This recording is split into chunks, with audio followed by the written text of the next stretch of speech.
أستغفر الله ربي من كل ذنب وأتوب إليه لا حول ولا قوة إلا بالله العلي العظيم اللهم صل على محمد وعلى آل محمد كما صليت على إبراهيم وعلى آل إبراهيم إنك حميد مجيد اللهم بارك على محمد وعلى آل محمد كما باركت على إبراهيم وعلى آل إبراهيم إنك حميد مجيد أعوذ بالله من الشيطان الرجيم أعوذ بالله من الشيطان الرجيم আমরা যখনই তেলাওয়াত শুনবো হরফের দিকে খেয়াল করব যে কোন হরফের কিরকম উচ্চারণ হচ্ছে أعوذ بالله من الشيطان الرجيم بسم الله الرحمن الرحيم بسم الله الرحمن الرحيم رب زدني علما আমার সাথে যেন পড়েন আপনারা মানে আস্তে আস্তে পড়েন ধীরে ধীরে কিন্তু মুখ বুজে থাকবেন না ঠিক আছে সবসময় আমরা যে সময় পড়বো যখন পড়তে বলবো যে জোরে পড়েন তখন জোরে পড়বেন আর যখন পড়তে বলবো না তখনও সাথে সাথে পড়বেন ঠিক আছে এটা একটা পদ্ধতি শেখার কিন্তু অন্যতম বিসমিল্লাহির রহমানির রহিম রব্বি জিদনি ইলমা ঠিক আছে আমরা খেয়াল করব রব্বিতে কখনো টান দিব না ঠিক আছে রব্বি এখানে শুধু র বাজব রব বাজের বি রব্বি রব্বি জিদনি এখানে টান আছে ঠিক আছে জিদনি ইলমা ইল আইন লামজের ইল হলকের মধ্যখান ইলমা না কিন্তু ইলমা ইল ইল ইলমা ربي زدني علما ربي يسر ولا تعسر وتمم علينا بالخير رب اشرح لي صدري ويسر لي أمري واحلل عقدة من لساني يفقه قولي আচ্ছা আব্দুর রহমান ভাই পড়েন তো এখান থেকে এই হরফগুলো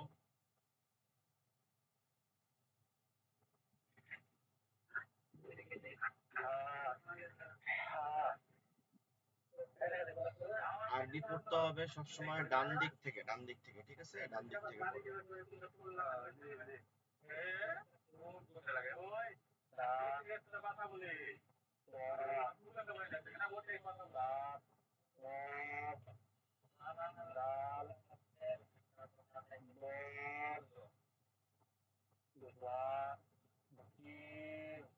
জিম একটু চাপ দিয়া ঠিক আছে জিমটা বলার সময় চাপ দিবেন ঠিক আছে জিম আমরা যখন ধরেন জিমের ক্ষেত্রে আমি সবাইকে বলি খেয়াল করবেন জিমের ক্ষেত্রে জিম এটা ওই যে অন্তজ আছে না আমাদের বাংলায় অন্তজ যেটা আছে বাংলায় এইটা দিয়ে আমরা যে উচ্চারণগুলো করি যেমন ধরেন এই যে যেমন বললাম কি বলছি যে মন যে এখানের মধ্যে কিন্তু কোনো যে বা নরম করি নাই যে বলছি স্পষ্ট কি যে যেমন ঠিক আছে চাপ দিয়া আবার ধরেন এটাকে আমি এটা জিমটা কেমন শক্ত হবে ওই রাগ হয়ে কোনো দেখা যায় কাউকে বলি না যে এখান থেকে যা এখন একটা হলো অনেক সময় বলি কি যা এখান থেকে যা যা যা ঠিক আছে যা যা এই যে যা যা মানে একটা রাগ হয়ে চাপ দিয়ে বলি যা যা যা এইটা হচ্ছে জিমের উচ্চারণ, ঠিক আছে? আমাদেরকে অবশ্যই বলতে হবে যা, যা, যা,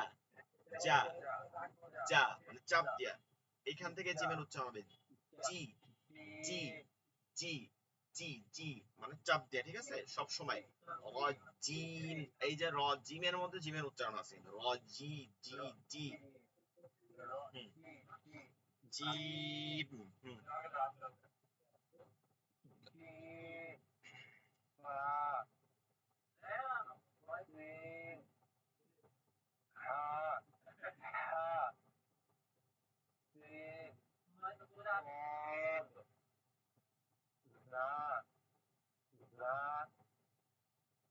রেল, আর হচ্ছে ল, না রেল ল,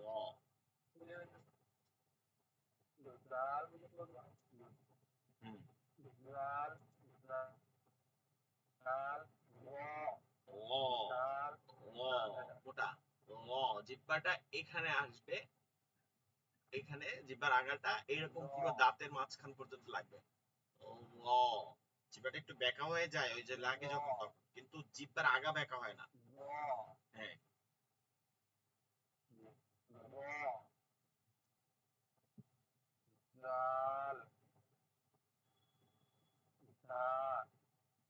জ্যা কি জ্যা, জ্যা, জ্যা, জ্যা, জ্যা, নিচের সাথে লাগাই জ্যা, জ্যা, জ্যা,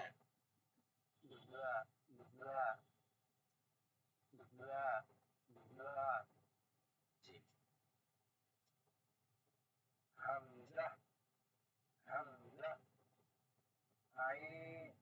জি, মাশাআল্লাহ। হরফের উচ্চারণ গুলো অনেকটাই সুন্দর হয়েছে, তফাৎটা বুঝতে পারছেন মনে হয়। এগুলো কিন্তু আমাদের ভুল হয়, মূল কিন্তু ভুলগুলো এইগুলোতেই হয়, আর অন্য জায়গায় কিন্তু হয় না, তাই না? আমরা অনেক সময় সিনকে সদ পড়ি, সদকে সিন পড়ি, কফকে কাফ পড়ি, ঠিক আছে?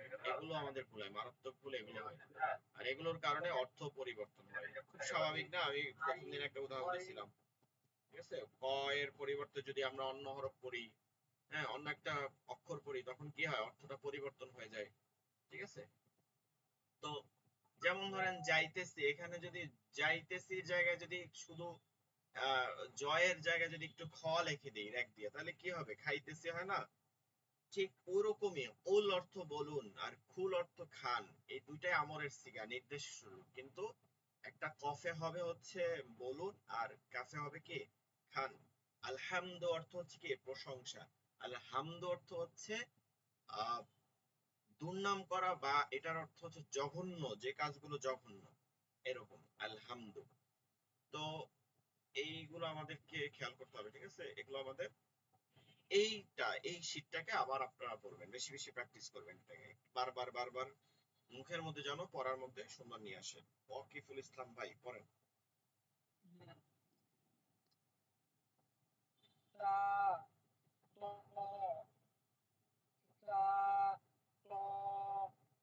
অ, অ, কাফ, আর হচ্ছে কি কফ, অ, এই কফের সময় বাড়ি দিয়া অ, অ, অফ,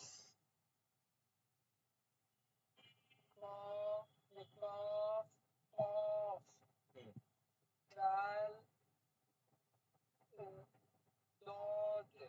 হুম,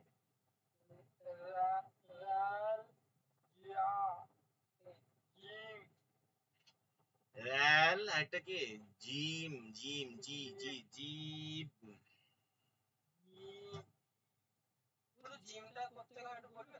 জিম হচ্ছে জিহ্বার মধ্যভাগ, জিহ্বার একদম মধ্যখান, জিহ্বাটার গোড়া হচ্ছে পিছনে থাকে, আগা হচ্ছে সামনে, এর মধ্যখানটা উঠে যায়, তালুতে উঠে যায়, আর কোনো জায়গায় জিহ্বা লাগে না, ঠিক আছে? তালুটা এভাবে উঠে যায়, জি, জি। পরে তো মিম আসে, এটা তো হরফের নাম, ও যে নাম আছে না, জিম, তিনটা হরফ, জিম, ইয়া, মিম, এটা হচ্ছে এটার নাম, কিন্তু প্রথম উচ্চারণটা হচ্ছে এই হরফ, জি, জি, জি, জিহ্বার মধ্যখানটা উপরে উঠে যায়, জি, জিম, জি। আমরা যারা এখনো বুঝি না, ঠিক আছে, হরফের উচ্চারণ, হরফের উচ্চারণের জন্য আমাদের মানে ই আছে, মাখরাজের ক্লাসে আপনাদের ছবি আকারে দেখানো হবে, ছবি আছে যে কোথায় কোথায় জিহ্বা লাগতেছে, কোন হরফ কিভাবে উচ্চারণ হচ্ছে, আচ্ছা সেটা আছে। সা সা সা সা এই সা সিন। এই যে ওয়াকিবুল ইসলাম ভাই, আপনার হরফ চিনতে সমস্যা আছে কিন্তু, এজন্য কি করতে হবে, হরফগুলো বেশি বেশি পড়তে হবে, দেখে দেখে পড়তে হবে, শুধু মুখস্থ না, দেখে দেখে। এই যে মানে হরফ দেখার সাথে সাথে মনে আসবে এটা কি তা আর এটা সিন, নাহলে আমরা কনসেপ্ট পড়তে পারবো না। তো কনসেপ্টের মধ্যেও কি হরফ দেখার সাথে সাথে দেখলে পড়া যায়। হ্যাঁ, জিহ্বার আগা উপরের দুই দাঁতের আগা, হ্যাঁ। জিহ্বার আগা নিচের দুই দাঁতের আগা, সিন। বলেন তো কি বলছি? জিহ্বার আগা উপরের দুই দাঁতের আগা, হ্যাঁ। জিহ্বার আগা নিচের দুই দাঁতের আগা, সিন। জিহ্বার আগা থানায় উলিয়া দাঁতের অগ্রভাগ, জিহ্বার আগা থানায় সুফলা দাঁতের আগা, অগ্রভাগ, ঠিক আছে। উপরে দুই দাঁতকে সানায়া উলিয়া বলে, আর নিচের দুই দাঁতকে হানায়া সুফলা বলে। আরবি মুখস্থ করতে হবে না, শুধু মনে রাখেন। হ্যাঁ, কোনো শব্দ আসবে না, ওই যে দুই দাঁতের পরিবর্তনের কারণে উপরে দাঁতে লাগলে কোনো শব্দ আসে না। হ্যাঁ হ্যাঁ, নিচে দুই দাঁতে লাগলে শব্দ আসবে।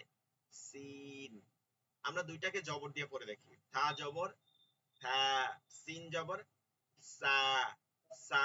এবার সিন জবর উপরে দুই দাঁত দিয়ে উচ্চারণ করে দেখেন, সিন জবর হ্যাঁ, ওই সাই বের হবে আসবে, কিন্তু দাঁতের পরিবর্তনের কারণে আপনি এখান থেকে সিন উচ্চারণ করলে এটা বের হয়ে আসবে কি হ্যাঁ, আর এখান থেকে সা উচ্চারণ করলে বের হবে সা সা সা সা সা, ঠিক আছে। মনে থাকতে হবে আমার মাখরাজ, এটাকে বলে মাখ রজ, আরবিতে কি বলে মাখ রজ, মাখ রজ। উচ্চারণটা বের হয়েছে কোথা থেকে কোথা থেকে, জিহ্বার আগা উপরের দুই দাঁতের আগা থেকে, এই যে বের হয়ে আসছে উচ্চারণটা, এটাকে বলে কি মাখ রজ, মাখ রজ। এই মাখরজ মনে রাখতে হবে। হা সিন হা হা হুম, সিন সদ সিনে তো শব্দ আসে নাই। রাল সি, এইবার এইবার এই দুইটা একই জায়গা। সি, সি সিনজের সি, আর সজের সই, শব্দ দুইটাই আসছে কিন্তু একটু মোটা হয়েছে। কেন মোটা হয়েছে? এটা আগা থেকে পেট পর্যন্ত সদ, আগা থেকে পেট, জিহ্বাটা বেশি লাগে, এর জন্য এটা সদ হয়, মোটা হয়। আর জিহ্বাটা কম লাগে, একটু জিহ্বারও আগা দাঁতেরও আগা, এর জন্য সিন হয়, চিকন হয়। কিন্তু মাখরাজ এক, এর মাখরাজ এক। আপনি আরবি হরফ কয়টা জানেন? আরবি হরফ 29টি, কিন্তু মাখরজ, মাখরজ হচ্ছে 17টি, মাখরজ হচ্ছে 17টি। তার মানে 29টা হরফ কিন্তু 17টা স্থান থেকে উচ্চারণ হয়। কয়টা থেকে? 17টা। তার মানে এক স্থান থেকে একাধিক হরফ কি উচ্চারিত হয়, এক স্থান থেকে একাধিক হরফ উচ্চারিত হয়। এমন মনে করার কিছু নাই যে প্রত্যেকটা আলাদা। এইখান থেকে এই একই জায়গা থেকে তিনটা হরফ হয়, সিন সাদ জা, সিন সদ জা। দেখেন তিনটে কিন্তু শব্দ আসে, জা জা। আবার এইখান থেকে জিহ্বার আগা থেকে তিনটা হরফ উচ্চারণ হয়, থা লাল ল, তিনটার একটা শব্দ আসে না। থা লাল ল ল, যেটা মোটা ওই হরফটার ক্ষেত্রে জিহ্বাটার অগ্রভাগটা বেশি লাগে, ওই আগা থেকে পেট পর্যন্ত, মানে দাঁতের অনেক অংশ জিহ্বার আগাটা লেগে যায়, এই কারণে এটা একটু মোটা হয়ে যায়। জিহ্বাটা মোটা করে লাগে দেখে হরফটার উচ্চারণটা কি হয়, মোটা হয়। মোটা আর চিকন, এইটাকে বলে হচ্ছে আরবিতে সিফাত বলে। কি বলে? সিফাত বলে। যেমন ধরেন আমি মানুষ, আপনিও মানুষ, এখানে আব্দুর রহমান ভাই আছেন, সেও মানুষ, সবাইকে আমরা মানুষ, কিন্তু আপনি আমার চেহারার মতন তো না, আপনার আলাদা চেহারা, আর একজনের ভাই আলাদা চেহারা, আমরা কম্বাইন্ড হচ্ছে পুরো নাম কি, আমরা মানুষ, কিন্তু প্রত্যেক আলাদা আলাদা চেহারা, আলাদা আলাদা চিহ্ন, আর আমাদের চোখের ডিজাইন আলাদা করছে আল্লাহ, আমাদের মুখের ডিজাইন আলাদা করছেন। ঠিক আছে, আমরা কি জানি তো যে পৃথিবী সৃষ্টি করা হয়েছে 6 দিনে, কিন্তু একজন মানুষকে সৃষ্টি করতে 40 দিন। আল্লাহ তাআলার হিসাব যেটা দেওয়া হয়েছে, 40 দিনে এক একজন মানুষের সৃষ্টি করা হয়েছে, মানে মানুষ সৃষ্টির ক্ষেত্রে। তার মানে মানুষের মূল্যায়ন পৃথিবীর থেকেও সব থেকে বেশি। আর পুরো দেহ মোবারক হচ্ছে সৃষ্টি করছেন কারা? ফেরেশতারা। কিন্তু চেহারা, শুধুমাত্র এই চেহারা সৃষ্টি করছেন আল্লাহ রাব্বুল আলামিনের কুদরতি হাতের দ্বারা, নিজ হাতে। কুদরতি এর মানে এই না যে আল্লাহ আকার বলতেছি, আমাদের মতন আমাদের চিন্তাধারার আকার না, কিন্তু আল্লাহর আকার তো অবশ্যই আছে, কিন্তু কিরকম নিরাকার, যে আমাদের চিন্তাধারায় তার আকার কল্পনা করা যাবে না। আমরা যেমন এখন দেখি যে হ্যাঁ, নাম না বলে বলি যে বিভিন্ন সূরাত ধারণ করে। এখন তো বিভিন্ন বিশ্ব নেতাদেরকেও সূরাত ধারণ করে মানে করা হচ্ছে। তো এইটা তো হচ্ছে নিজের বানানো তৈরিকৃত। কিন্তু আমাদের হচ্ছে আল্লাহ রাব্বুল আলামিনের আকার তৈরি করা যাবে না, কল্পনাও করা যাবে না, আমাদের কল্পনার বাহিরে, সময়ের বাহিরে। ঠিক আছে, সময়ের বাহিরে। আমাদের একটা পাতা পড়লে পৃথিবীতে, ওইটা আল্লাহ রাব্বুল আলামিনের মানে তার সম্মুখে, যেমন আমরা যেরকম দেখি একটা ভিডিও সামনে যেরকম পাতা পড়লে দেখি, তার থেকে হাজার হাজার গুণ বেশি স্পষ্ট করে তিনি দেখেন সারা পৃথিবী যা ঘটে। এখন এটা আমাদের চিন্তাধারার বাহিরে, এটা মনে রাখতে হবে। আল্লাহর কিন্তু আকার কি আছে, ওইটা আমাদের চিন্তার বাইরে মনে রাখতে হবে। আমরা মানুষের মতন ভাববো না যে এরকম দুইটা হাত আছে, এরকমই আছে, এরকম আছে, এইরকম কোনো কিছুই ভাববো না। কিন্তু একটা জিনিস খেয়াল রাখেন, এই চেহারা হচ্ছে কে কে তৈরি করছেন? আল্লাহ রাব্বুল আলামিন স্বয়ং তার কুদরতে হাতে। এর জন্য আমরা একজন মানুষকে পিছন থেকে মনে করি যে বন্ধুকে, বা অনেক সময় অনেক পরিচিত মানুষকে পিছন থেকে ডাক দিই, তারপর দেখি যে ফিরলে পরে আর মিলে না, মানে চেহারা দেখে আর মনে করি না, মিলাই না। কিন্তু আমরা যখন যমজ দেখি, যমজ টুইন, বা আহ, যাদেরকে আরো দেখি 3 জন দেখি, এরকম যে যমজ যারা আছে, ঠিক আছে, তো তাদের ক্ষেত্রে আমরা কি দেখি যে যমজদের আমরা যারা রেগুলার দেখি তারা কিন্তু তফাৎ করতে পারি। তাদের চেহারা দেখে দেখবেন যে একজনের চেহারা একটু মোটা হয়, একজনের চেহারা চোখটা এরকম বেঁকা হয়, একটু এদিকের মুখটা বেঁকা হয়, নাক এরকম একটু লম্বা উঁচা হয়। পরিবর্তন কি আছে, কিন্তু হঠাৎ করে যে দেখে সে পরিবর্তন করতে পারে না, কিন্তু রেগুলার যে দেখে সে কি পরিবর্তন করতে পারে, পিছন দিয়ে দেখলে মনে করতে পারে না। এর কারণ কি? কারণ হচ্ছে ফেরেশতাদের তৈরির মধ্যে আকপিচ আছে, কিন্তু আল্লাহ রাব্বুল আলামিন তৈরি করছেন এই যত শত শত কোটি মানুষ, এই 800 কোটি মানুষের চেহারা 800 কোটি, এর মধ্যে কোনো তফাৎ নাই, আপনার মানে কোনো মিল নাই, সবটা তফাৎ আছে। তো এইটা জিনিস খেয়াল করতে হবে যে মাখরাজের ক্ষেত্রে, মাখরাজ হচ্ছে বের হওয়ার স্থান, যেখানে 29 হরফ 17টা স্থান থেকে বের হবে। তার মানে জিহ্বার আগা, এই দুই দাঁতের আগা, এটা ঠিক আছে, কিন্তু এইটার আগ পিচ উপর নিচ এরকম লেগে লেগে এই আগার একদম অগ্রভাগ থেকে একটু ভিতর থেকে জিহ্বাটা একটু মোটা করে এইরকম উচ্চারণের আগ পিচ হবে, একটু চিকন হবে, একটু মোটা হবে। এই যে তফাৎটা হচ্ছে, এটাকে বলে সিফাত। সিফাত অর্থ হচ্ছে গুণ। হরফের, প্রত্যেক হরফের আলাদা আলাদা সিফাত আছে, গুণ আছে। 29 হরফের 29টা কি আছে? গুণ আছে। যদিও 17 সিফাতের ক্ষেত্রে 17টা ধরা হয়, কিন্তু প্রত্যেকটা হরফের ক্ষেত্রে ভিন্ন ভিন্ন সিফাত আছে, প্রত্যেকটা হরফের ক্ষেত্রে ভিন্ন ভিন্ন। এই মাখরাজের পরিবর্তনের কারণেও হরফের পরিবর্তন হয়, হরফের উচ্চারণের পরিবর্তন হয়। এই হরফের উচ্চারণের কারণে শব্দের পরিবর্তন হয়, শব্দের পরিবর্তনের কারণে অর্থের পরিবর্তন হয়। অর্থের পরিবর্তন একদমই খারাপ হয়ে গেলে, মানে ওইটা যদি না মেলে কোন অর্থের সাথে, তখন এইটা আপনার হারাম বা কুফরি কালামের পর্যায়ে চলে যায়। কালাম অর্থ কথা বা বাণী, কুফরি মানে কুফরের পর্যায়ে অস্বীকারী হিসাবে পড়ে যায় অনেক সময়। তো এর জন্য খেয়াল করতে হবে, মাখরাজ আমাদের ঠিক রাখতে হবে। সিফাতের ক্ষেত্রে একই একই হয়। ওই যে সিফাতের ক্ষেত্রে আমরা কি বললাম, সিনকে সদ বলছি, সিনকে সদ বলছি, মাখরাজ এক আছে, কিন্তু সিফাতের পরিবর্তনের কারণে অর্থ পরিবর্তন হয়ে যাবে। তো মাখরাজে তাজবিদের যেই যেই বিষয়টা আমাদের মনে রাখতে হবে, এগুলো কিন্তু আমাদের আলোচনার বিষয় ছিল। লাহান, লাহান অর্থ হচ্ছে ভুল, এটা পড়া, এটা দুইটা, একটা হচ্ছে ইলহান, একটা হচ্ছে লাহান। লাহান দ্বারা 2 রকম অর্থ হয়, একটা হচ্ছে সুর বুঝায়, আর একটা হচ্ছে আমরা যত ধরনের ভুল করি এটাকেও বুঝায়। এই লাহান হচ্ছে 2 প্রকার, লাহনে জালি আর লাহনে খাফি। লাহনে জালি, লাহনে খাফি, মনে রাখবো আমরা, লাহনে জালি, লাহনে জালি, আর লাহনে খাফি। লাহনে জালি পড়া হারাম, হারাম, কুফরি, শিরক। লাহনে জালি কখনো কখনো এটা অর্থ পরিবর্তন হয় এমন ভাবে এটা হারাম হয়ে যায়, এটা পড়া জায়েজ নাই। কখনো এটা কুফরি কালাম হয়, কখনো এটা শিরকিশ, মানে অর্থটা এমন ভাবে হয় যে শিরকের কালাম হয়ে যায়, ঠিক আছে, শিরকের কথা হয়ে যায়। এটা হচ্ছে লাহনে জালি। লাহনে জালি কি কি কি কি ভুল করলে লাহনে জালি হয়? এক নম্বর হচ্ছে মাখরাজের পরিবর্তন করলে, মাখরাজ মানে কি স্থানের পরিবর্তন ঘটানো। দুই নম্বর হচ্ছে সিফাত, যেটার গুণ ছিল, যেটা চিকন, যেটা মোটা, যেটা হালকা, যেটা শক্ত, যেটা নরম, এইটার পরিবর্তন ঘটালে, সিফাতের পরিবর্তন ঘটালে।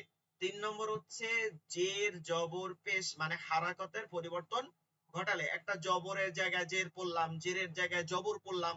তো এটা তো বুঝি আমরা, কারে রস্যিকারের জায়গায় রস্যকার পড়লাম, আকারের জায়গায় রস্যিকার পড়লাম, এটা আমরা বুঝি না যে বাংলার ক্ষেত্রেও কি হয়, অর্থ পরিবর্তন হয়। ঠিক আরবির ক্ষেত্রে এভাবে অর্থ পরিবর্তন হয়।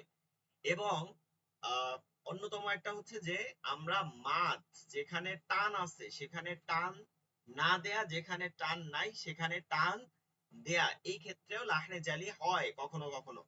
এই চারটা বিষয়, কয়টা বিষয় বললাম? চারটা। মাখরাজ, সিফাত, হারাকাতের পরিবর্তন, আর হচ্ছে মাদের পরিবর্তন। মানে মানের পরিবর্তন কি, টান না থাকলে টান দেয়া, এটা কেন টান হয় কখন? সামনের কোনো একটা হরফ আসছে, সেই হরফটা কি, খালি আলিফ, জজমালা ইয়া এবং জজমালা ওয়াও, এই তিনটা হওয়ার কারণে একটা টান আসছে। এবং এ থেকে চার আলিফ টান, তিন আলিফ টান হওয়ার কারণে আরো একটা হরফ আসছে। এইগুলো যখন আমরা পরিবর্তন ঘটাই তখন ওই হরফগুলোকে আমরা অস্বীকার করা হয়, হয় টান না দিলে ওই হরফগুলোকে আমরা পড়া হয় না। যদিও ধরেন লা আ'বুদু, লা আ'বুদু, খেয়াল করেন লা টান দিছি, আ'বুদু, কিন্তু এখানে লামের পর একটা আলিফ আছে যেটা আমরা উচ্চারণ করি নাই, করছি টানের মাধ্যমে, লা, লাম খালি আলিফ জবর লা, বলি নাই কিন্তু লা, এই যে আ'বুদু এখানে হামজা পড়ছি কিন্তু লা এর ক্ষেত্রে পড়ি নাই, না পড়লেও কিন্তু এটা টানের মাধ্যমে পড়ছি। এখন যদি আমি বলি লা আ'বুদু, লা আ'বুদু, তখন এই মধ্যে আলিফটাকে আমি বাদ দিয়ে দিলাম, ঠিক আছে, আমি বাদ দিয়ে দিলাম। আবার যদি ধরেন এরকম কোন জায়গায় টান না থাকে, টান না থাকে, এরপর আমি টান দিলাম, এরপর আমি কি করলাম, টান দিলাম, তখন ওই একটা হরফ যে আলিফ ওয়াও ইয়া, ওটাকে আমি বৃদ্ধি করছি, ওটাকে আমি কি করছি, বৃদ্ধি করে নিছি। নাইলে টান আসলে কেমন, টান তো আসবে এরকম। তো এই যে কমাইলাম বা বাড়াইলাম, এই কারণে আমাদের কি হয়, লাহনে জালি হয়। চারটা, আবার বলি চারটা। মাখরাজ বলেন বড় ভুল, লাহনে জালি কি বড় ভুল, লাহনে জালি বড় ভুল। এগুলোর জন্য নামাজ নষ্ট হয়, কিন্তু এগুলোর জন্য অর্থ পরিবর্তন হয়, এগুলোর জন্য গুনাহ হয়, এগুলো না জানতে করতে কুফরি হয়, শিরকে হয়। যদিও আমরা এগুলো থেকে সবসময়ের জন্য নামাজ পড়ে তওবা করব আর শুদ্ধ শেখার চেষ্টা করব। এটাকে লাহনে জালি বলে, লাহনে জালি বলে। চারটা কারণে হয়। কয়টা কারণে? চারটা। কয়টা কারণে? চারটা। এক নম্বর মাখরাজের পরিবর্তন, দুই নম্বর সিফাতের পরিবর্তন, তিন নম্বর হরকতের পরিবর্তন, চার নম্বর মাদের পরিবর্তন, ঠিক আছে। এবার লাহনে খাফি। লাহনে খাফি হচ্ছে ছোট ভুল, যার জন্য কোনো অর্থের পরিবর্তন ঘটে না, কোনো আহ, মানে পরিবর্তন ঘটে না, কোনো বানানের পরিবর্তন ঘটে না, কিন্তু কানে শুনতে বা তেলাওয়াতের যে মজা, আরবি তেলাওয়াতের, আরবির ভাষার যে একটা শুদ্ধতা, এটা নষ্ট হয়, এটা হারিয়ে যায়। এজন্য এটাকে লাহনে খাফি বলে, খাফি বলে, লাহনে জালি জিম থেকে, আর লাহনে খাফি খা থেকে, লাহনে খাফি বলে। এটা ছোট ভুল, সূক্ষ্ম ভুল। এটার জন্য কি হয়, যেহেতু আমরা যেমন ধরেন এখন আমার বাড়ি হচ্ছে বরিশালে, কিন্তু আমার কথার মধ্যে আপনি এখন পর্যন্ত বরিশালের টান পাইছেন কিনা আমি জানি না। এটা আমরা সাধারণ, আমরা শুদ্ধভাবে এভাবেই বলি, কিন্তু কিন্তু এখন ধরেন আমি বললাম এটাকে বললাম মোরা কইছি, ঠিক আছে। এখন আপনার কাছে শুনতে কি ভাল লাগছে মোরা কইছি? ভাল লাগে নাই, কিন্তু যদিও এটা কি আমাদের শুদ্ধ, যদিও এটা কি, এটাও তো ভাষা শুদ্ধ, এটা আমাদের আঞ্চলিক ভাষা। এখন ঠিক এইরকম আরবির কিন্তু আঞ্চলিক ভাষা আছে, আপনি জানেন কিনা? সৌদির আঞ্চলিক ভাষা আছে, কুয়েতের আছে, প্রত্যেকটা দেশে আরবি আঞ্চলিক ভাষা আছে। তো এটার মধ্যে শুদ্ধতা হচ্ছে কোরআন, কোরআন হচ্ছে আঞ্চলিক না, এটা আঞ্চলিক বাদে একদম ইন্টারন্যাশনাল আরবি ভাষা যেটা। এখন আপনি যখন খাফি ঠিক আছে, আপনি লাহনে খাফির ভুল করবেন, ছোট ভুলগুলো করবেন, তখন আপনার কি হবে, এইগুলোর পড়ার সৌন্দর্য, শুনতে তেলাওয়াত নষ্ট হয়ে যাবে, সৌন্দর্য তেলাওয়াত কি নষ্ট হবে। আল্লাহ রাসূল সাল্লাল্লাহু আলাইহি ওয়াসাল্লাম বলছেন তোমরা তেলাওয়াত শুদ্ধ করে সুন্দর করে পড়ো, তিনটা সুরে, মিসরি, আরবি, মাদানি, তিনটা সুরে, মিসরি, আরবি, মাদানি, এই তিনটে সুরে পড়তে বলছে, অর্থাৎ এগুলো প্রত্যেকটাই সুন্দর করে তেলাওয়াত করা। এগুলো যদি আমরা করি লাহনে খাফি, তখন কি হয়, নামাজ হবে, তেলাওয়াত হবে, সব হবে, কিন্তু এটা মাকরুহ, এটা কি মাকরুহ মানে অপছন্দনীয় কাজ। আর আমরা জানি মাকরুহ একাধিকবার বা অভ্যাস করে নেওয়া হারামের পর্যায়ে চলে যায়। যেমন যখন সিগারেট খাওয়া, এটা হারাম না, সিগারেট খাওয়া কি না হারাম না, এটা মাকরুহ, মাসালা এরকম, এটা মাকরুহ, এটা একবার খাওয়া মাকরুহ। কিন্তু এটাকে আমরা একবার খাই, যে সিগারেট খাই সে কি একবার খায়, সে প্রতিদিন 10 বার খায়। ঠিক আছে, কম, এটা কম বললাম, আপনি দেখবেন ভাত খেয়ে একবার উঠে খায়, না খায় খায়, এরকম খায়, কথা বলতে খায়, মাথায় টেনশন খায়, মিটিং এ খায়, মানে এটা একটা অভ্যাস। আমরা যারা খাই না, যারা ধরেন এই ধর্ম পালন করি, আমরা যারা সিগারেট খাই না, পান খাই না, আমাদের কি চলে না, আমাদেরও কিন্তু দিন শেষে চলে।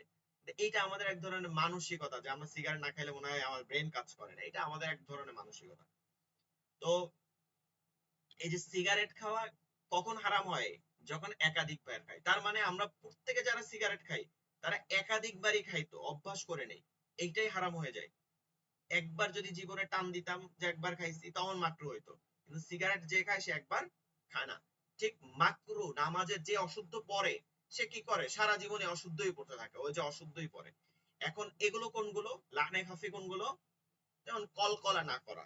কলকলা কি, একটু ধাক্কা বা প্রতিধ্বনি করে পড়া, যেমন বললাম আক, আক, قل أعوذ برب الفلق قل هو الله أحد أحد الله الصمد لم يلد ولم يولد। এই যে কলকলা গুলো করছি, এগুলো করলাম না, তেলাওয়াতের সৌন্দর্যটা একটু নষ্ট হয়ে যাবে। আবার র পূর্বারিক, বিসমিল্লাহির রহমানির রহিম, এই যে আর রহমানির, এই যে রটাকে পুর করতে হবে। এখন আমি বললাম বিসমিল্লাহির রহমানির রহিম, এই রাহিম পড়ার মাধ্যমে র এর উচ্চারণ কিন্তু হইছে, র কিন্তু যা হয় নাই, র কিন্তু ত হয় নাই, কিন্তু এটা কি হইছে, সৌন্দর্য নষ্ট হয়েছে। দেখেন শুনতে কেমন লাগে, বিসমিল্লাহির রহমানির রহিম, বিসমিল্লাহির রহমানির রহিম, শুনতে কি খারাপ লাগে না, অনেকটাই মনেই হয় না যেটা আরবি। তো এইগুলো রপুর বারিকের পরিবর্তন ঘটানো, গুন্না থাকলে গুন্না না করা, গুন্না না করার মাধ্যমে কোনো হরফের পরিবর্তন ঘটে না। তারপরে হচ্ছে কলকলা না করা, এই যে কাজগুলো আছে এগুলো কি বলে, লাহনে খাফি বলে, লাহনে খাফি বলে। তাহলে আমরা বুঝতে পারলাম ভুল হচ্ছে দুই ধরনের, একটা হচ্ছে বড় ভুল, লাহনে জালি কোনোভাবেই করা যাবে না, কোনোভাবেই করা যায় না, লাহনে খাফি কোনোভাবে করা যাবে না, এড়িয়ে চলতে হবে, ভুল হয়ে গেলে কোনো সমস্যা নেই। আচ্ছা, আমরা অনেক কথা বললাম, পড়েন এখন ওয়াকিবুল ইসলাম ভাই, এটা আমাদের শেখার দরকার ছিল।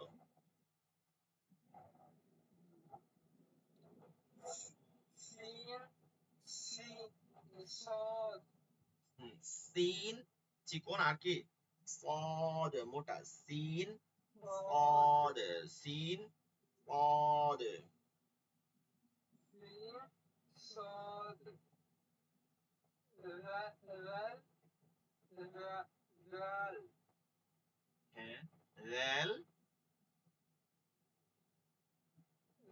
হ্যাঁ হরফ ذال চিনতে হবে আরো, রেল, ল, রেল,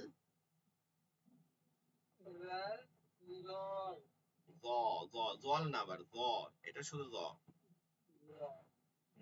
ضال রেল, ল, ذال ضال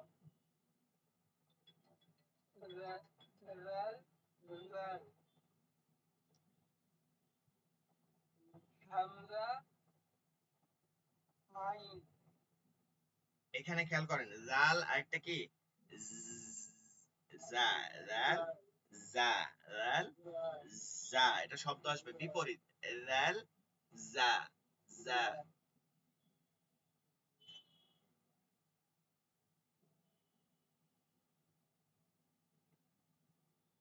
জাল জাল জা জা হামজা জা জা জাল না জা জাল জা জা জা জা নিচের দাঁতে জা জা রেল উপরে দুই দাঁতের আগা ওই সার সিন রেল জা রেল জা জাল জা হ্যাঁ। আইন হামজা আইন আচ্ছা ওয়াকিফুল ইসলাম ভাইয়ের জন্য বিশেষ পড়া আপনার জন্য আপনি হরফ ওই যে লেকচার শিট 2 নম্বরে হরফ যে আছে নিচের এগুলো খুব ভালো করে পড়বেন এগুলো বারবার পড়বেন আপনি কিন্তু হরফ চেনেন না এইখানে 1 ঘন্টা পড়ার নাম কিন্তু পড়া না এটা কিন্তু একটা জিনিস খেয়াল করতে হবে এই ক্লাস নেওয়ার নাম নেয় না এইটার পরে আপনাদের নিজেদের একটু পড়তে হবে যার যেখানে কাঁচা আছে সেটা পড়তে হবে নাহলে তো শিখতে পারবো না তাই না আমরা যখন ক্লাস করি টিচার যেখানেই পড়ি আমরা স্কুল মাদ্রাসা যখন পড়ছি তখন কি সে শুধু টিচার পড়াই গেলে হয়েছে আপনার নিজেরও পড়তে হবে না জি জি আপনার নিজের পড়তে হবে ঠিক আছে আমি পড়াই দিব ধরে দেব যেটা ভুল আছে সেটাই করে দেবো এটা ঠিক আছে কিন্তু নিজের না পড়লে কিন্তু আবার হবে না তাহলে কিন্তু ওই শেষমেশ যায় দেখবেন যে কিছু শিখতে পারেননি আচ্ছা এই লেকচার শিটে আমাদের এটাই ছিল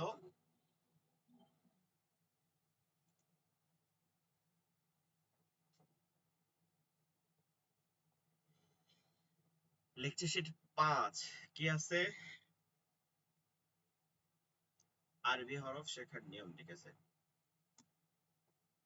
আচ্ছা এখানে একটা লেকচার শিট আছে যেটা আমরা সাধারণত আরবি লেখার ক্ষেত্রে ব্যবহার করি লেখার ক্ষেত্রে মানে আমাদের তো পড়ার কথা ছিল লেখার কথা ছিল না তাই না কিন্তু এই যে ধরেন এখনো চিনেন না ওয়াকিফুল ইসলাম ভাই আছেন বা চিনেন না তাদের জন্য সহজ কাজ হচ্ছে হরফ পড়া আর লেখা হাতে লেখা লিখলে ব্রেনে দ্রুত কাজ করে আর একটা কাজ হচ্ছে এটা আমাদের এই একটা লেকচার শিটে আছে শুধুমাত্র একটা দুইটা লেকচার শিট দিয়ে আমরা এটা মানে আরবি পড়ার জন্য আমরা শিখাই এটা একটা কাজ হচ্ছে যে আপনি আরবি যেহেতু মানে কোরআনের ভাষা নবীর ভাষা জান্নাতের ভাষা এর জন্য আরবিকে মর্যাদা দান করছেন এর জন্য আমরা আরবি লেখারও চেষ্টা করবো এই হাত দ্বারা লিখলে আরবি এই বরকতের হিসাবে আমরা এটা লিখবো অবশ্যই ঠিক আছে তো এই লেখার ক্ষেত্রে 8টা নিয়ম আছে মানে আরবি হরফকে 8টা ভাগে ভাগ করা হয়েছে লেখার ক্ষেত্রে 29টি হরফকে 8 ভাগে ভাগ করা হয়েছে কোন রূপে কোন সিস্টেমে সেটা হচ্ছে যে আপনি যখন লিখবেন তখন কলম কোথায় ধরবেন এইটা হিসাবে 8 ভাগে ভাগ করা হয়েছে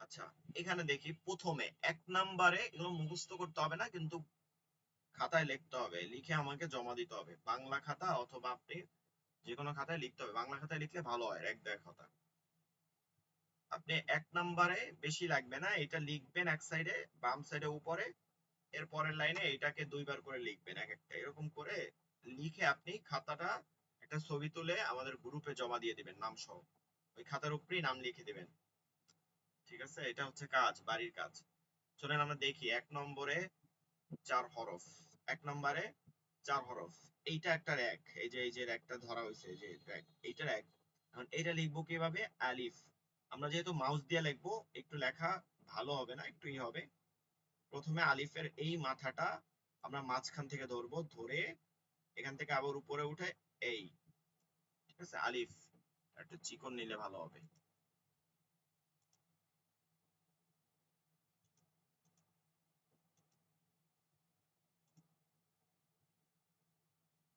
ঠিক আছে আলিফ এখান থেকে ধরবো উপর থেকে তারপরে নিচে নিয়ে আসবো আলিফ এরপরে মিম মিম হবে লাইনের উপরে ঠিক আছে লাইনের উপরে এখান থেকে বাম দিক থেকে ধরবো ধরে উপরে নিয়ে আসবো এরপরে মিম এরপরে ত উপরে ধরবো আলিফের মতন এখান থেকে কলম উপর থেকে তারপরে নিচের দিকে নিয়ে আসবো নিয়ে এসে এই হচ্ছে ত এরপর এটার উপরে আমরা নুক্তা দিয়ে দিই কারণ এখানে জায়গা নাই তো এইটাকে লিখে দেই আচ্ছা লিখি আবার উপর থেকে ধরবো লাইন পর্যন্ত নিয়ে আসবো নিয়ে আসা এখান থেকে আবার টান দেবো এই ত উপরে এক নুক্তা জ আলিফ মিম ত জ 1 নম্বরে 4 হরফ আলিফ মিম ত জ আলিফ মিম ত জ আলিফ মিম ত জ ঠিক আছে, আলিফ মিম ত জ। এরপরে 2 নম্বরে 5 হরফ বা তা সা ফা কাফ, এগুলোর হচ্ছে নিচের ভাঁজটা এক। এটা যখন আমরা লিখবো, লিখলে অনেক উপকার, আপনি আরবি পড়তে আরো সহজ হয়ে যাবে। এরকম বাম দিক থেকে ধরবেন, তারপর ডান দিকে নিয়ে আসবেন, নিয়ে এসে এখান থেকে আবার উপরে নিয়ে আসবেন, এরকম। এটার উপরে এটার উপরে 2 নুক্তা দিলে তা, 3 নুক্তা দিলে সা, নিচে 1 নুক্তা দিলে বা। এরপরে ফা হচ্ছে এটা, মাথাটা এরকম ধরবো, ধরে ওই ওই এদিকে বাম দিকে দিয়ে ধরবো, তারপর ডান দিকে নিয়ে আসবে, এই।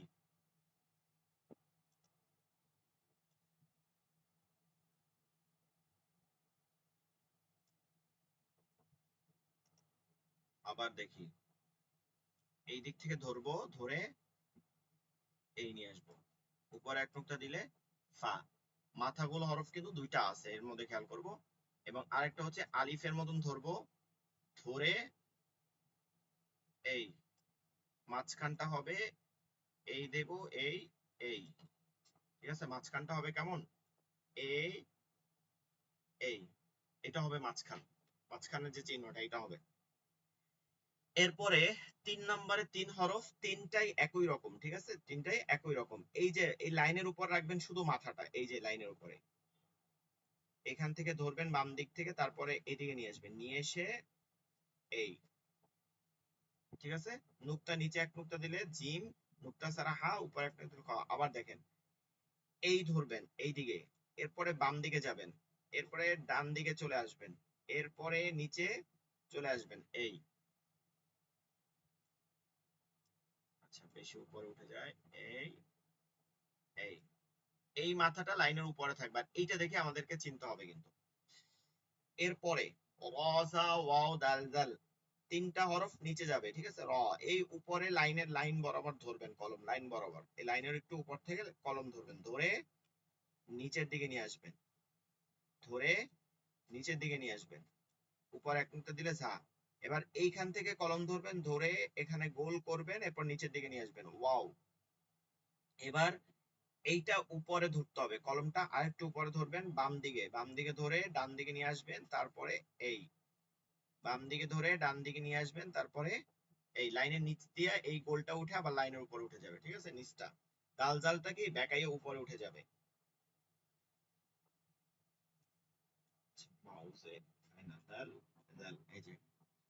এরপরে 5 নম্বরে 4 হরফ, 5 নম্বরে 4 হরফ, প্রতিটা নিচেই গোল আছে, দেখে এগুলো প্রথমে আমরা এই উপর থেকে মানে আলিফের অর্ধেক পরিমাণ ধরবো, আলিফের অর্ধেক পরিমাণে এখানটা, এই ধরে 1 উঠাবো, 2 উঠাবো, 3 উঠাবো, তারপরে হাতটা একদম নিচে নিয়ে আসবো, লাইনের নিচে নিয়ে আইসা এখানে আবার লাইনের উপর উঠাই দিব, ঠিক আছে। এটার উপর 3 নুক্তা দিলে শিন হবে। আবার সদে কি করব, এই বাম দিকে আগে ধরবো, বাম দিকে এখানটা লাইন বরাবর ধরে এখান থেকে এদিকে নিয়ে আসবো, নিয়ে এসে এইখানে এই উপর 1 নুক্তা দিল দত। এরপরে 6 নম্বরে 3 হরফ, 6 নম্বরে 3 হরফ, তিনটাই গোল।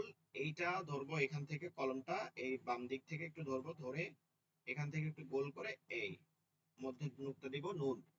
এবার আবার বাম দিক থেকে ধরবো, বাম দিকে একটু কলমটা আগায় ধরবো, ধরে মাথাটা গোল করব, এরপরে নিচ থেকে নিয়ে এসে উপরে উঠাই দিব, এটা হলো কফ। এরপর লাম হচ্ছে আলিফের মতনই ধরবো, এইটা নিচ থেকে গোল দিব, এই মধ্যে ফাঁকা থাকবে, এটা হচ্ছে লাম। 7 নম্বরে 3 হরফ, 7 নম্বরে 3 হরফ, এটার মাথাগুলো এক, দেখেন 2 এর উল্টা, এই দিক থেকে ধরবো, ডান দিক থেকে ধরে বাম দিকে আসবো, আবার উপরে ধরবো, ধরে এই দিকে নিচে আসবে, ছেড়ে দিব, এটা হামজা। আর এটা আবার ডান দিক থেকে ধরবো, এইদিকে নিয়ে আসবো, এই দিকে নিয়ে আসবো, কিন্তু হাত ছাড়বো না, গোল করে উপরে নিয়ে আসবো, ঠিক আছে। উপরে বলতে এটার অর্ধেক পরিমাণে, আবার এই এই, ঠিক আছে, উপর নুক্তা দিলে গয়েন। এরপরে হচ্ছে দুইটা মিলে না, এর জন্য এই দুইটা শেষে দেওয়া হয়েছে। 8 নম্বরে 2 হরফ, গোলহা, গোলহার উপরের দিয়ে লাইন থাকবে, এবার বাম দিকে আগে ধরবো, বাম দিকে কলমটা আগে ধরবো, ধরে এদিকে নিয়ে আসবো, তারপরে এইদিকে উপরের মাথাটা দুইটা এর মতন থাকবে, এটা হচ্ছে এইটা প্রিন্টের মতন কিন্তু লেখা হয় না, আমরা মনে করব লেখা কিন্তু প্রিন্টের মতন হয় না। জি। এরপরে ইয়া হচ্ছে এই মাথাটা গোল থাকবে এবং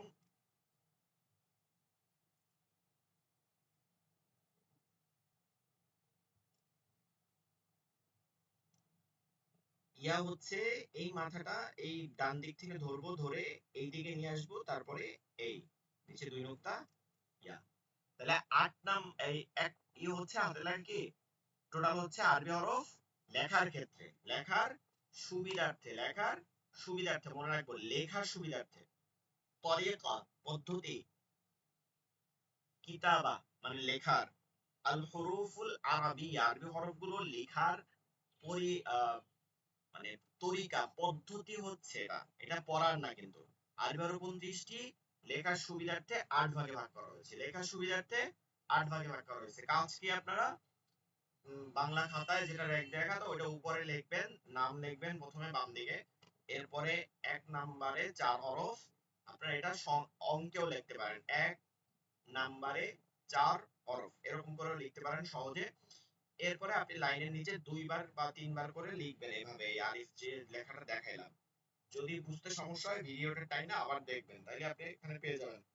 তাহলে 1 নম্বরে 4 হরফ আলিফ, আলিফ মিম ত জ, এটা আমরা কিন্তু একসময় মুখস্থ করছি, ছোটবেলায় আমরা এগুলো মুখস্থও করছি, আপনাদের মুখস্থ করতে হবে না। 1 নম্বরে 4 হরফ আলিফ মিম ত জ, 2 নম্বরে 5 হরফ বা তা সা ফা কাফ, 3 নম্বরে 3 হরফ হা খ জিম, তারপর হচ্ছে 4 নম্বরে 4 হরফ 4 নম্বরে 5 হরফ রজা ওয়াও দাল জাল, এরপরে 5 নম্বরে 4 হরফ সিন শিন সদ দদ, এরপর হচ্ছে 6 নম্বরে 3 হরফ নুন কফ লাম, 7 নম্বরে হচ্ছে 3 হরফ হামজা আইন গাইন, আর 8 নম্বরে 2 হরফ গোলহা ইয়া, গোলহা ইয়া, গোলহা ইয়া। এটা এতটুকুই। এটা সমস্যা আছে কোনো? আপনাদের বুঝতে কোনো সমস্যা আছে 5 নম্বরের চেষ্টা নিয়ে?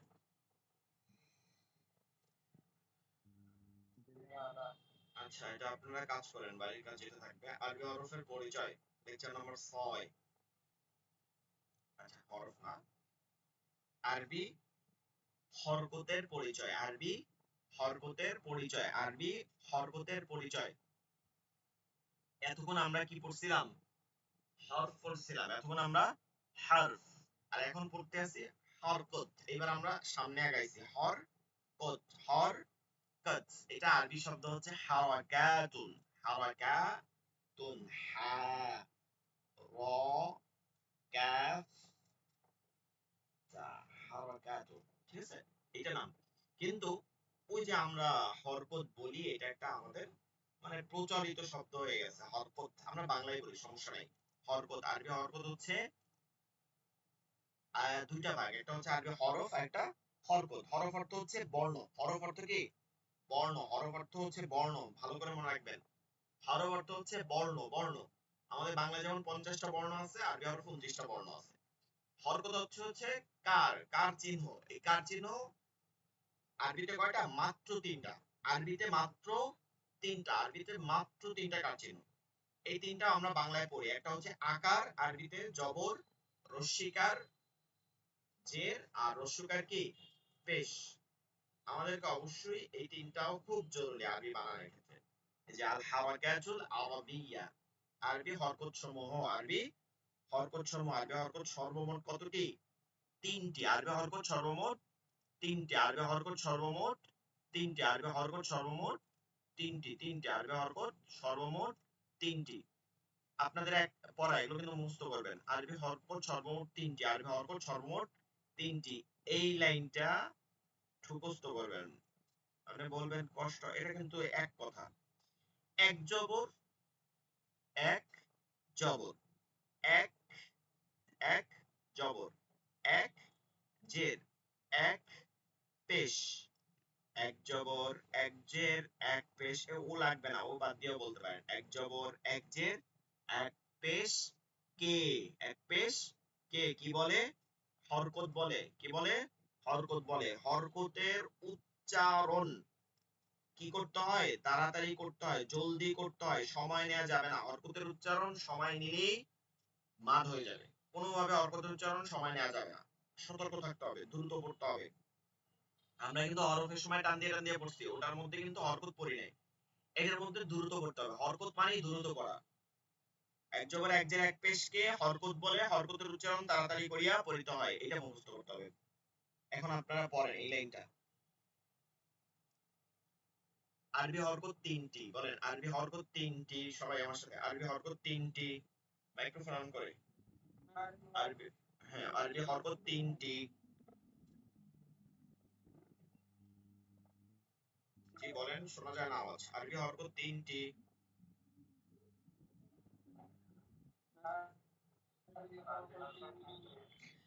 এক জবর এক জের এক পেশকে হরকত বলে।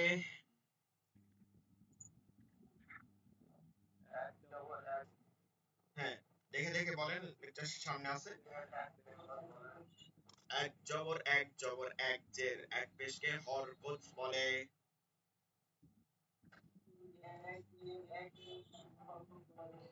এক জবর এক জের এক পেশকে হরকত বলে। হরকতের উচ্চারণ তাড়াতাড়ি করিয়া পড়িতে হয়।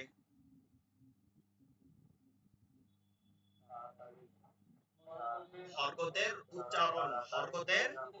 উচ্চারণ তাড়াতাড়ি করিয়া পড়িতে হয়।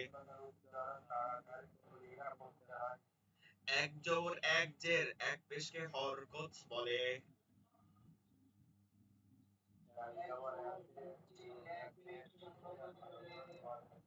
হরকতের উচ্চারণ তাড়াতাড়ি করিয়া পড়িতে হয়।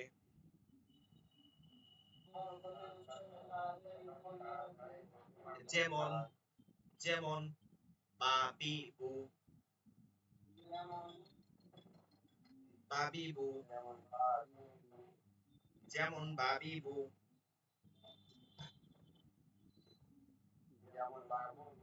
বাবিবু, ঠিক আছে, বাবি আমরা যে মানে বাবুবি বলতে পারবো না, আমরা যেভাবে সংজ্ঞা পড়ছি সেভাবে বলবো।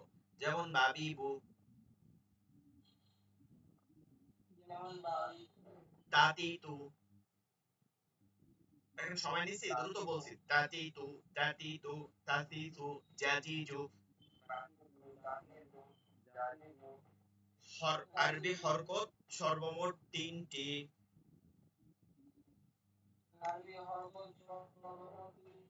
এক জবর এক জের এক পেশকে হরকত বলে।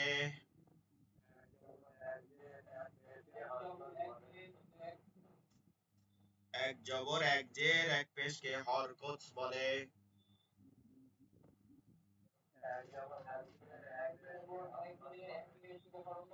হরকতের উচ্চারণ তাড়াতাড়ি করিয়া পড়িতে হয়।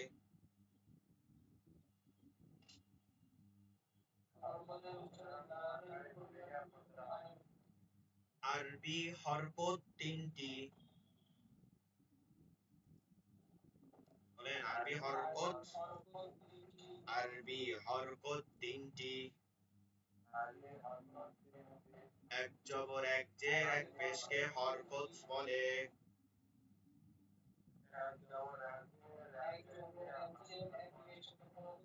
হরকতের উচ্চারণ তাড়াতাড়ি করিয়া পড়িতে হয়।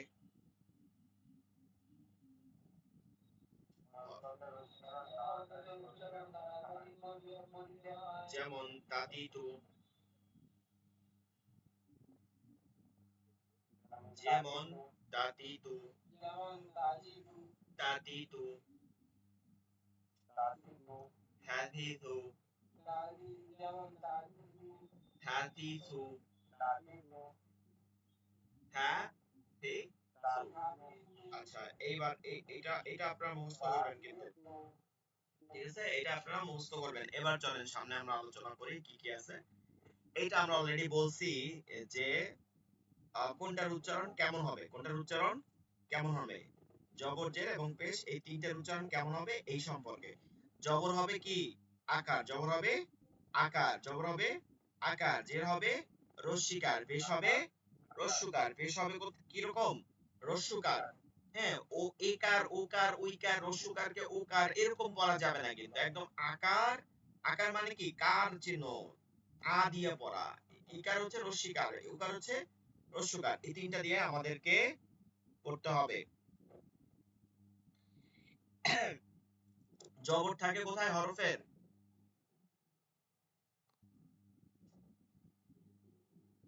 জবর থাকে আরবি হরফের উপরে, আরবি হরফের, হ্যাঁ আরবি হরফের উপরে, আরবি হরফের উপরে। জের থাকে আরবি হরফের নিচে, জের থাকে আরবি হরফের নিচে। আচ্ছা আমি যদি বলি জের থাকে আরবি হরফের উপরে, এটাও কি সঠিক হবে? হবে কিন্তু। আচ্ছা আরবি হরফের উপরেও এখন জের থাকে, আরবি হরফের উপরেও জের থাকে, তফাৎটা বুঝতে হবে। তাহলে আপনি বুঝতে পারবেন নতুন প্রিন্ট মানে কম্পিউটারে নতুন ফন্ট হয়, যেমন আমরা বাংলায় অনেক ফন্ট আছে না, ঠিক আরবিতেও অনেক ফন্ট আছে। এখন নতুন নতুন ফন্ট তৈরি হইতেছে, তো তো দেখা যায় যে এই ফন্টে নতুন স্টাইলে আসে। এখন যারা নতুন, আমরা যারা আরবি পড়ি, আমাদের কাছে হাদিসের বই বা বিভিন্ন দোয়ার বইগুলো আসে আমাদের কাছে। হাদিসের কিতাব তো অনেক আগের, কিন্তু যে নতুন করে আবার বই লেখে অনেক রকম যারা, এই বইগুলো তো আমরা পড়ি, তো তখন দেখা যায় যে ওই আরবি পড়ি না, তখন এগুলো দেখা যায়। এটা কি, জবর সবসময় উপরেই থাকে, এটা রাইট, যে নিচেই থাকবে। কিন্তু জের কখনো কখনো হরফের উপরে থাকে, কিভাবে বলতেছি বোঝেন। তাজদিদ চিনেন? তাজদিদ ডাব্লু এর মতন থাকে কি, তাজদিদ, তাজদিদের কাজ কি, এক হরফকে দ্বিত্ব পড়া, দুইবার পড়া। তাজদিদের কাজ কি, দুইবার পড়া। তাজদিদের কাজ দুইবার করা।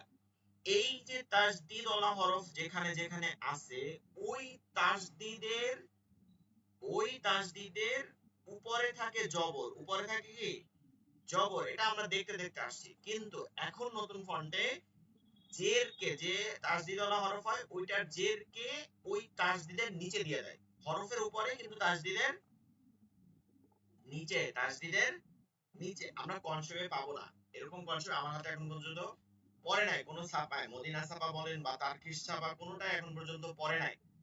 কিন্তু আমরা ধরেন বিভিন্ন দোয়া পড়বো না, আমরা আরবি তো খালি এই কনসেপ্ট পড়ার জন্য শিখবো না, বিভিন্ন দোয়া মাসালা হাদিস ভবিষ্যতে তো পড়বো, তখন যেন ভুল না হয় এর জন্য এটা শিখে নেন।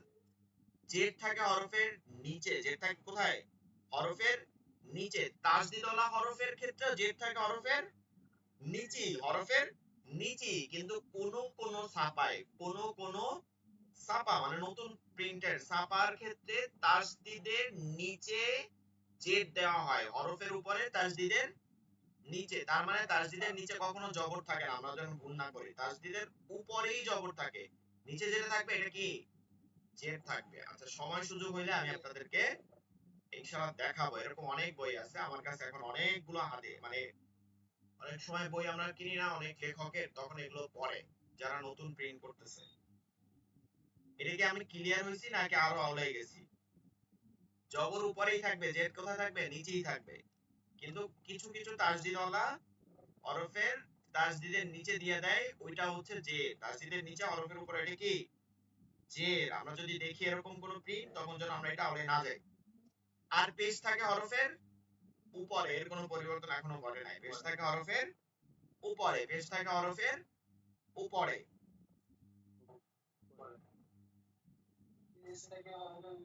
হ্যাঁ তাহলে জবর হরফের উপরে, জের থাকে হরফের নিচে, পেশ থাকে হরফের উপরে। জের কখনো কখনো তাসদিদের নিচে থাকলে এইটা, তাসদিদের নিচে হরফের উপরে থাকলে এটা জের, তাসদিদের নিচে হরফের উপরে থাকলে এইটা জের, কখনো কখনো, কোনো কনসেপ্টে থাকবে না, কখনো কখনো থাকে। তাহলে আপনাদের পড়া হচ্ছে এইটা, এটা মুখস্থ করবেন আর ওইটা লিখবেন, এই দুইটাই। এখন আর সামনে যাব না, এইটা আগে আপনাদের কাজ, বাড়ির কাজ, যে আরবি হরকত, আরবি হরকত সর্বমোট 3টি, এটা আপনার মুখস্থ দিতে হবে কালকে। এক জবর এক জের এক পেশকে হরকত বলে, হরকতের উচ্চারণ তাড়াতাড়ি করিয়া পড়িতে হয়। আর ওই লেখাটা একটু লিখে জমা দিবেন। আচ্ছা আমরা আর 2 মিনিট আছে, 2-3 মিনিট। আমরা গত ক্লাসে নামাজের বাহিরের ফরজ পড়ছিলাম, কয়টা মনে আছে?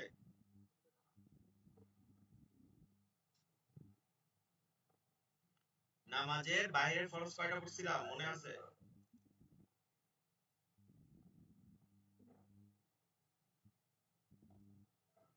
মনে নাই, ভুলে গেছেন? 7টি, কয়টা?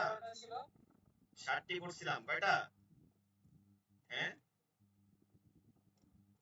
ওয়াকিবুল ইসলাম ভাই কিছু বলছেন নাকি, বুঝি নাই। হ্যাঁ টোটাল 13টি, বাইরে পড়ছিলাম 7টি, বাইরে পড়ছিলাম 7টি। আচ্ছা লাইন কাইটে আমরা ক্লাস করতে থাকি, লাইন কাইটে যাবে, কিন্তু বিষয়টা হচ্ছে যে আমাদের কিন্তু কালকে ক্লাস হবে। এটা না বুঝে যে আজকে ক্লাস হয়েছে কালকে হবে না, কালকেরটা রেগুলার হবে। আচ্ছা নামাজের বাইরে 7 ফরজ, নামাজের বাহিরে 7 ফরজ, আর নামাজের মধ্যে 6 ফরজ, নামাজের মধ্যে 6 ফরজ, নামাজের মধ্যে 6 ফরজ। আজকে এই 6টা পড়বো। আচ্ছা